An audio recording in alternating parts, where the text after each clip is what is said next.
كوباية الشاي اللي شايفينها دي حكايتها حكاية. تعالوا نعرف الحكاية.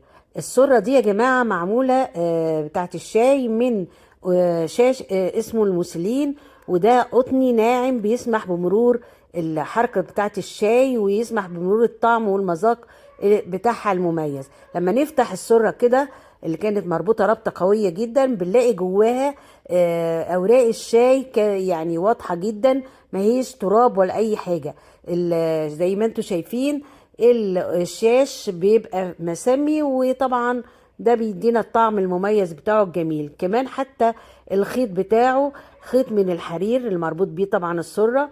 وشوفوا الدبوس محطوط فين في اخر مع الورقة، علشان طبعا يبعد عن المية السخنة بتاعت الشاي. كوباية حكاية وطعم حكاية. لو شفت الكوباية دي او حد قدمهولك تشربه ولا تقوله لا انا عايز الشاي التاني؟